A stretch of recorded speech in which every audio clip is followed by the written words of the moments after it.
আসসালামু আলাইকুম। আমার চ্যানেলে আপনাদের স্বাগতম। আজ আমি আপনাদের জন্য নিয়ে এসেছি মুচমুচে ফুলকো ডাল পুরি। পারফেক্ট ডাল পুরি তৈরির সব ট্রিক্স এবং টিপস আপনাদের সাথে শেয়ার করব।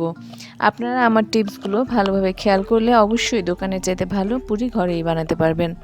আশা করি আমার রেসিপিটা আপনাদের ভালো লাগবে। আর ভালো লাগলে লাইক, কমেন্ট এবং শেয়ার করতে ভুলবেন না। আর প্লিজ আমাকে সাবস্ক্রাইব করে আমাকে সামনে এগিয়ে যেতে সাহায্য করবেন। এজন্য প্রথমেই একটি মিক্সিং বোলে আমি 2 কাপ ময়দা নিয়ে নিচ্ছি এবং এতে দিয়ে দিচ্ছি 3 টেবিল চামচ তেল। খুব ভালোভাবে ঝুরঝুর করে মেখে নিতে হবে এবং একটি মুঠো ময়দা নিয়ে চেপে নিলে যদি ভেঙে না যায় তাহলে বুঝতে হবে যে তেলের পরিমাণ সঠিক আছে।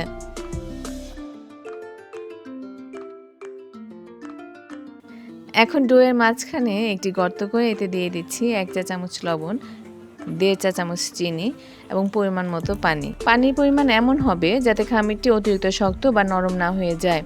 এজন্য পানি একটু একটু করে মেশাতে হবে। খেয়াল রাখবেন যাতে পানির পরিমাণ বেশি না হয়ে যায়। আমার খামিরটি তৈরি, দেখুন কেমন নরম হয়েছে, চাপলেই আমার আঙুল ঢুকে যাচ্ছে। এবার 15-20 মিনিটের জন্য ঢেকে রেস্টে রেখে দিই। চলুন এই ফাঁকে পুরির ডাল তৈরি করে নেই। ডাল তৈরির জন্য মধ্যম আঁচে একটি কড়াইয়ে 1 টেবিল চামচ তেল দিয়ে দিলাম আর তাতে দিয়ে দিলাম 1/4 চা চামচ আস্ত জিরা। জিরা ফুটে উঠলে দিয়ে দিলাম একটা মিডিয়াম পেঁয়াজ কুচি এবং 3 কোয়া রসুন কুচি।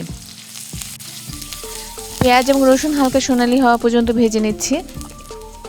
এবার আগে থেকে ধুয়ে রাখা 1 কাপ মসুর ডাল, জিরা গুঁড়া আধা চা চামচ, ধনে গুঁড়া 1 চা চামচ, লাল মরিচ 1 চা চামচ এবং পরিমাণ মতো লবণ দিয়ে 1-2 মিনিট ভেজে নিচ্ছি। ভেজে না হলে 2 কাপ পানি দিয়ে নেড়েচেড়ে ঢেকে দিব। বলক চলে এলে চুলার আঁচ কমিয়ে দিব এবং 30 মিনিট রান্না করে নেব। ফিরে আসলাম 30 মিনিট পর। এবার এতে দিয়ে দিলাম 1 টেবিল চামচ ধনেপাতা কুচি। এখন আর ঢাকবো না, নেড়েচেড়ে ডালের পানি শুকিয়ে যাওয়া পর্যন্ত ভেজে নেব।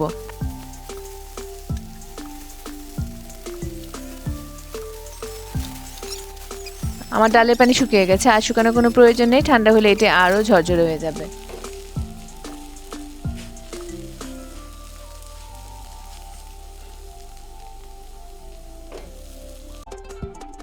এবার ময়দার খামিরটিকে আবার একটু মেখে নিয়ে পুরির জন্য লেচি কেটে নিচ্ছি। হাতের আঙুলের সাহায্যে ছড়িয়ে নিয়ে তৈরি করে রাখা ডালের পুর দিয়ে দিচ্ছি আধা টেবিল চামচ পরিমাণ এবং চারপাশ ভালোভাবে মুড়িয়ে নিচ্ছি।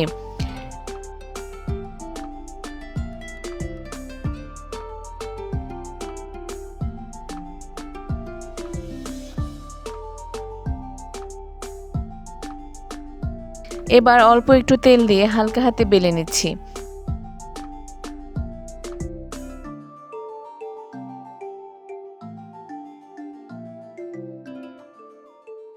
দেখুন কত সুন্দর হয়েছে, কোথাও কোনো ডাল বের হয়ে যায়নি।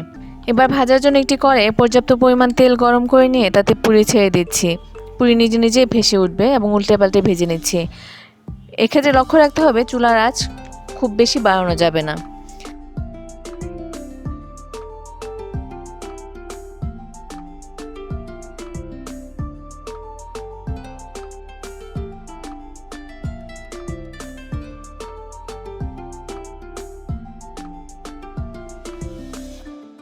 আশা করি আমার আজকের রেসিপি আপনাদের ভালো লেগেছে। আর যদি ভালো লেগে থাকে অবশ্যই লাইক, কমেন্ট এবং শেয়ার করবেন। আর প্লিজ আমার চ্যানেলটিকে সাবস্ক্রাইব করতে ভুলে যাবেন না। দেখুন আমার সবগুলো পুরি কত সুন্দর ফুলেছে, একটু কোনোটি ভেঙে যায়নি বা ভিতরে তেলও ঢুকে যায়নি।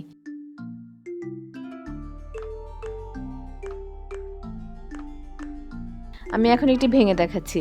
দেখুন ভেতরটি কত সুন্দর হয়েছে। এতক্ষণ আমার সঙ্গে থাকার জন্য অসংখ্য ধন্যবাদ। আল্লাহ হাফেজ।